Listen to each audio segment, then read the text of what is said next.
No i chyba kobietę dopadł syndrom jerozolimski. Nawiedzona, słuchajcie, zaczęła mi opowiadać o tym, że Bóg do niej codziennie mówi, że wcześniej go nie widziała. Znalazła jakiś kamień, nie wiem, no zwykły kamień, kurde. Mówi, że jak zobaczyła ten kamień, zapytała się Boga, czy ten kamień jest dla niej przeznaczony, a Bóg powiedział, że tak, więc go wzięła.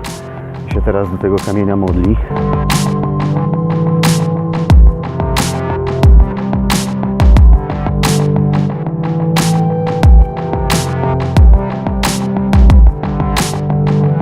Dobra, moi drodzy, jest punkt 9 rano. Ci ludzie z Polski, nie wiem, czy wyszli przede mną, czy zostali w pokojach.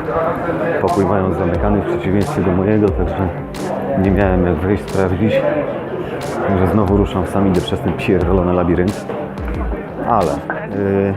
Ale tym razem mam już dobrą mapę, to znaczy mapę, nie mapę Google, która okazałaby się tak chujowa, że się do niczego nie nadaje, tylko mapę od miejscowych. No i to się okazuje, że Żydzi mają swoje mapy, Arabowie mają swoje mapy.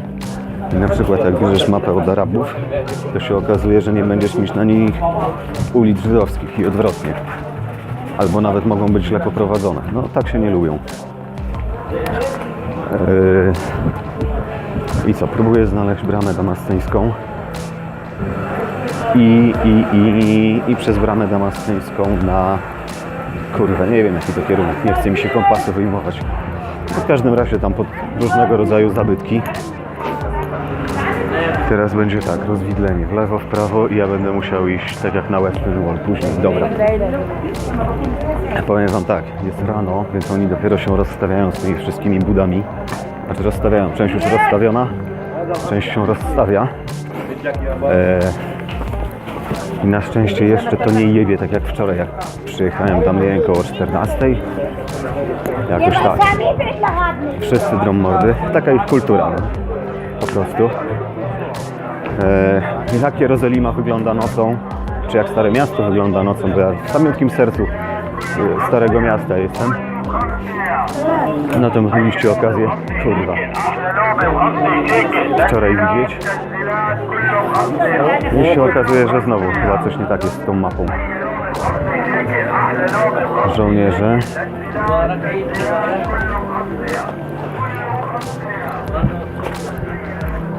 Excuse me, where is Damascus Gate? Here? Okay, thank you. Kurwa, no oni mówią, że tutaj. A tutaj nic nie ma. Kurwa. A nie. Ja pierdolę, no to... A co zobaczcie? Albo, dobra, nie zobaczycie. No trzeba kurwa skręcić. Bo się z budą rozstawili. Kurwa. Mówiłem, że labirynt. Straszny. Dobra, wy sobie oglądajcie to wszystko, a nie mnie. Rzeczywiście żołnierze. Nie wiem, czy ci akurat z Galilami byli, czy z czymś innym. Brama damasceńska, jedna z 8 bram do Jerozolimy. A ja, moi drodzy, właśnie to jest chyba moment, kiedy powinienem wyjąć mapę. Albo może jeszcze nie, trochę z pamięci jeszcze można pójść.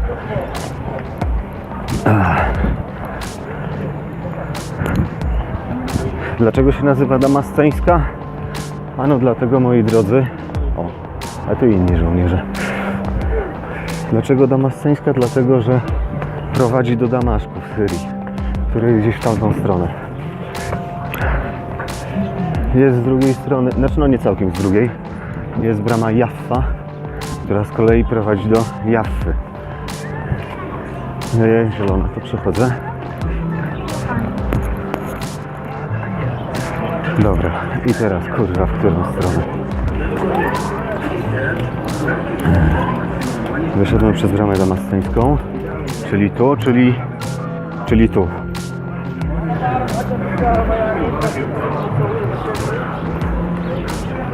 Kurwa, boję się tylko, że mi nikt telefonu nie podpierdolił.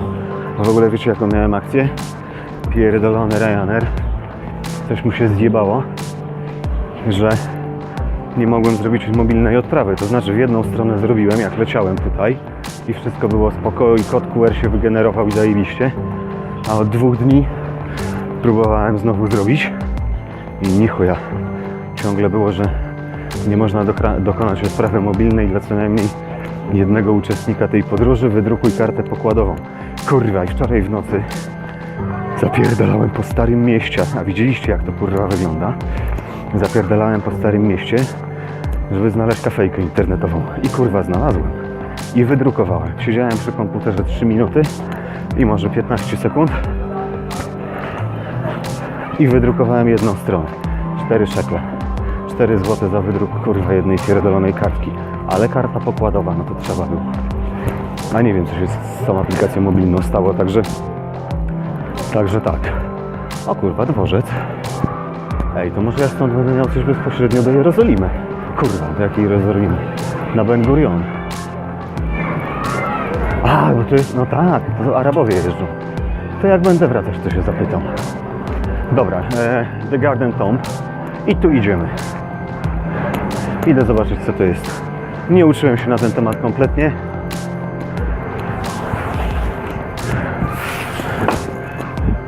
Zobaczymy, co tu będzie. W ogóle powiem wam, kurwa, może nie powinno się jechać po swoim narodzie, ale jak byłem w Tyberiadzie, to poznałem ludzi z Chin, z Japonii, z Katalonii, ze Słowenii, ze Słowacji, z Belgii, kurwa, jeszcze skądś. W każdym razie nie było ani jednego Polaka, byłem tylko ja. I wiecie co? Kurwa, a teraz jak jestem,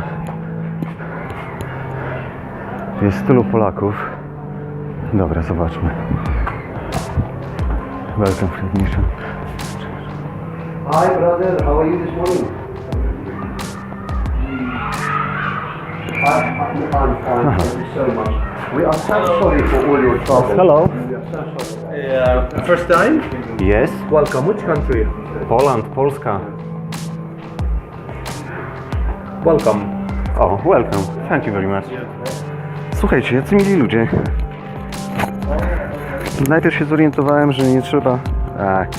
Słuchajcie, jacy mili ludzie. Najpierw się zorientowałem, że nie trzeba płacić i jeszcze mi dali przewodnik, moi drodzy, po polsku. Zajebiście. Ale wracając do tych Polaków, kurwa. Wiecie co? O, znowu żołnierze. Wszędzie żołnierze. Poszedłem, moi drodzy... Aha, no tak. I poszedłem spać koło 23, nie? No i tam normalnie śpię. I słuchajcie, zaczęli i kurwa, trzeba jakiś kierunek obrać. To może w prawo dla odmiany. Ostatnio Kafarnaum zwiedzaliśmy w lewo, to teraz można w prawo. I wiecie co, zaczęli się schodzić i właśnie Polacy zaczęli się schodzić. 24, 1, 2 w nocy. Ja rozumiem, bo to jest dormitorium, nie? Więc tam wiecie, no wszyscy, nie wiem, w pokoju mam 14 osób, ale kurwa, 132 zł za 3 doby, czy żadne pieniądze i jeszcze codziennie obiad dają. I nawet całkiem dobry był wczoraj, tylko już nie miałem jak go nagrać, bo już było ciemno. Ale dobry. I słuchajcie, zjechali się Polacy, kurwa, jak zaczęli hałasować, gadać. Ja rozumiem, że ktoś może wrócić później, tak? Bo ja też do Tyberiady, kurwa, no też dopiero po 23 przyjechałem. Ale wszystko na paluszkach, wszystko cichutko. A tu co chwila, KH, spier i tak dalej. Masakra. Wstyd mi trochę. Naprawdę, bo... No ja rozumiem, że ludzie się chcą chilloutować i mają wyjebane na wiele rzeczy. No jakaś kultura, kurwa. Oczywiście nie mówię, że wszyscy, bo na pewno nie wszyscy. No ale jednak. Dobra. Skończyłem pierdolić. Słuchajcie. Ten ogród, który tutaj podziwiacie, czytam z kartki, pierdol. Ogród ten jest starannie zachowany jako chrześcijańskie święte miejsce, ponieważ wiele osób uważa, że mógł to być ogród Józefa... Gdzie ja kurwa wszedłem? Józefa z Arymatei, w którym Jezus został pochowany po ukrzyżowaniu. Jest on pod opieką niezależnej brytyjskiej fundacji charytatywnej Stowarzyszenia Grobu Pańskiego. Zapraszamy do zwiedzenia ogrodu i do odkrycia jego duchowego znaczenia. Chyba nie w tę stronę. Jeżeli mają Państwo pytania, to nie. Zapraszamy do rozpoczęcia zwiedzania, kierując się w prawą stronę. O kurwa, to dobrze wygrałem. I podążając ścieżką oznaczoną wzgórze czaszki Skull Hill. Aha, no to wychodzi na to, że to jest to. A, bo my tam na górę będziemy chyba wchodzić. Dobra. Stojąc na platformie na samym końcu ogrodu, to nie. Kurwa, a jest przejście.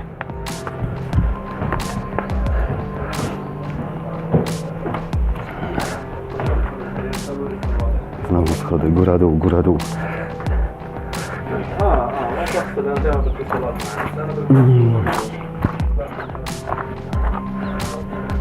A może się nauczę z kartki i później będę mówił z pamięci? A, stojąc na platformie na samym końcu ogrodu można zobaczyć dworzec autobusowy. No to dworzec już widzieliśmy. Po lewej stronie jest stromy klif, to też przy nim byliśmy. Teraz nie wiadomo, czy tu, czy tu. Dobra, najwyżej się wrócę. Albo nie. Idziemy tu. Trzymamy się prawej.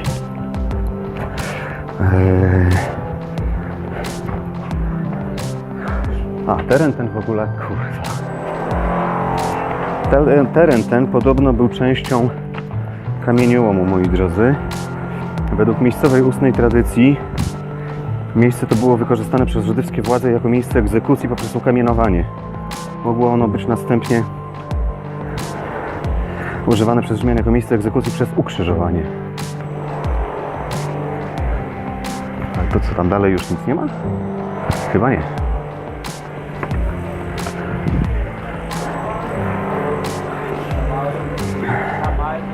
Egzekucje przez ukrzyżowanie odbywały się zwykle przy ruchomych szlakach, żeby były widoczne. No to w sumie logiczne.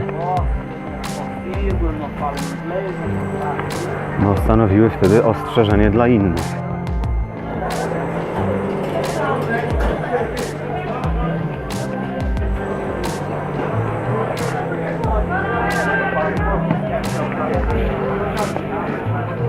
Nie mamy pewności, gdzie miało miejsce ukrzyżowanie, ale rzeczywiście miejsce jest mniej ważne niż duchowe zwiedzanie tego, co się naprawdę stało. Dobra, czyli tu już jest pieprzenie o religii.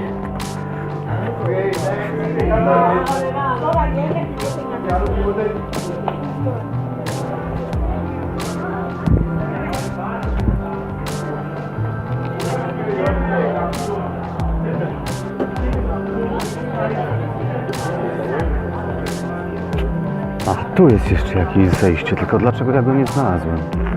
Właśnie. A, to poszedłem w prawo.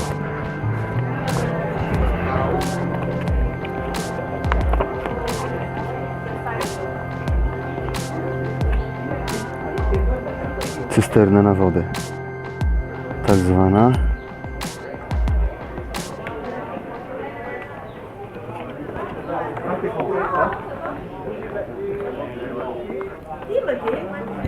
Ja fajnie, że robią to po polsku. Dobra, i tutaj zanim tu wejdziemy, proszę przejść z powrotem do ogrodu, kierując się w prawo przy znaku grobu Tom, po angielsku dalej zauważą Państwo fotografię. Jedną z największych cyster zbierających wodę deszczową w Jerozolimie o pojemności ponad 200 000 galonów angielskich, ponad 90 000 litrów. W swojej obecnej formie istnieje od czasów krzyżowców, jednak wcześniejsza wersja cysterny, co mogło być dowodem istnienia w czasach Jezusa ogrodu, jak na przykład winnicy. A, że mogła być w użyciu już wtedy, jako winnica.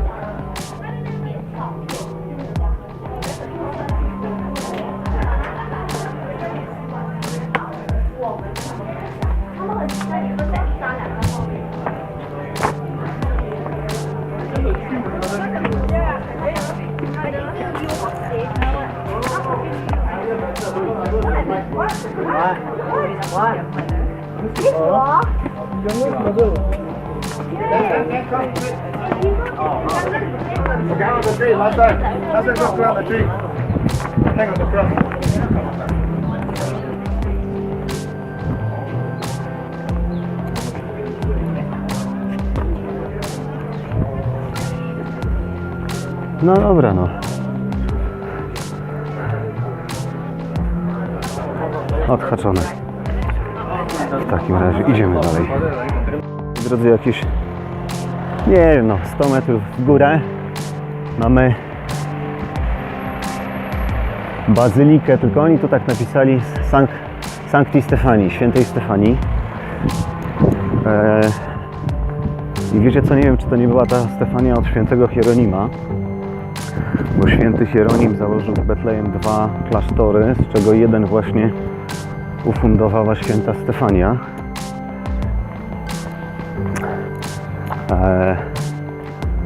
O jej życiu za wiele nie pamiętam, bo ja się doktoryzowałem ze świętego Hieronima, więc wiem tylko, że on do niej bardzo dużo listów pisał.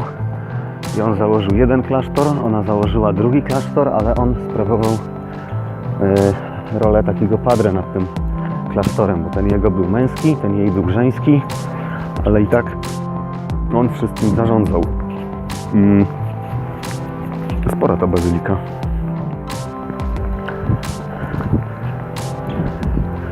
Tym razem idziemy w lewo, ale coś czuję, że zaraz trzeba będzie się wracać.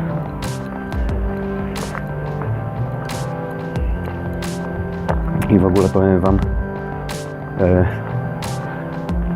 no bo kawałek pod górkę szedłem, więc jak doszedłem na teren tej bazyliki, dobra, tu nic nie ma, to usiadłem sobie na takim mureczku, tylko tam kawałek wcześniej. Wyjąłem sobie wodę, no i podchodzi do mnie jakaś babka.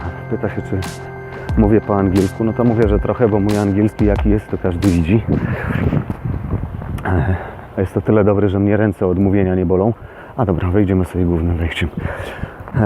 No i chyba kobietę dopadł syndrom jerozolimski. Nawiedzona, słuchajcie, zaczęła mi opowiadać o tym, że Bóg do niej codziennie mówi, że wcześniej go nie widziała. Znalazła jakiś kamień, nie wiem, no zwykły kamień, kurde. Mówi, że jak zobaczyła ten kamień, zapytała się Boga, czy ten kamień jest dla niej przeznaczony, a Bóg powiedział, że tak, więc go wzięła i się teraz do tego kamienia modli. Powiedziała, że ja też jestem dla niej darem od Boga, że mnie spotkała i że ja mogę jej pomóc. No a później powiedziała, że będzie nawracać wszystkich ludzi. A ja jestem pierwszy na jej drodze i się bardzo cieszy. Także szybko skończyłem tą rozmowę. Znaczy szybko ja skończyłem mówić, bo ona jeszcze gadała, ja jej przytakiwałem, żeby... ładnie to wygląda, żeby było jej miło. No co, jak ktoś potrzebuje sobie pogadać, to niech sobie pogada, no ale ja odpocząłem, chciałem iść dalej. No, także cholera, statystycznie kobieta jest jedną z 200 ludzi, którzy co roku zapadają na ten syndrom. Znaczy może ona konkretnie nie, bo nie twierdziła, że jest drugą Matką Boską. No ale może jak dłużej w tej Jerozolimie pobędzie, to kto wie.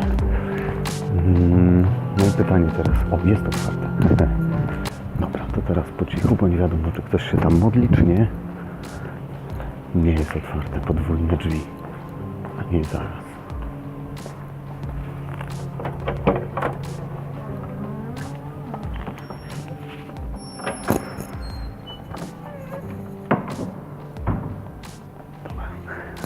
Tak to wygląda w środku. Zobaczę, czy nie ma nikogo.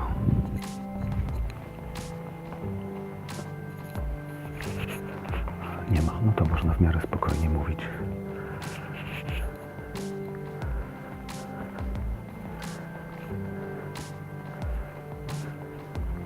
Święta Magdalena.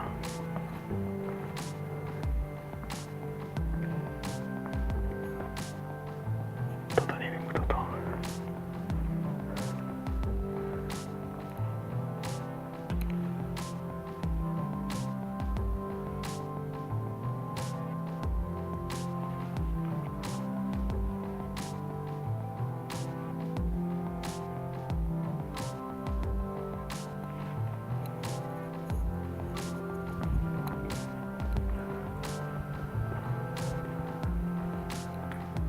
Widzicie, te napisy porobili tak, że przez aureole są pozasłaniane.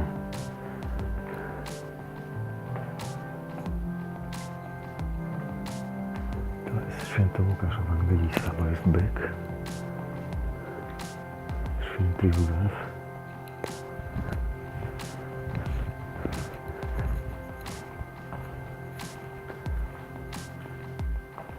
O, święty Hieronim. Tak, czyli to musi być na pewno ta Stefania od świętego Hieronima.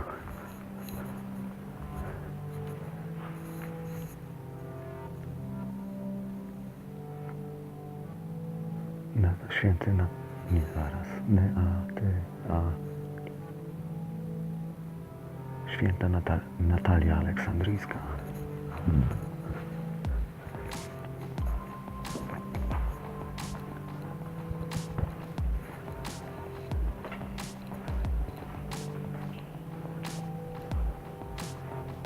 Spoko.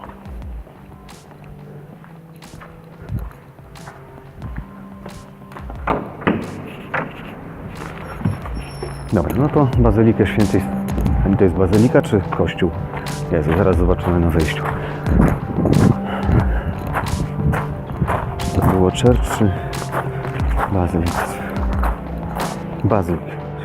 No to Bazylika Świętej Stefanii, moi drodzy, zwiedzona. I teraz jak się z niej wyjdzie, to idąc znowu w prawo, można dojść do Tomb of the Kings.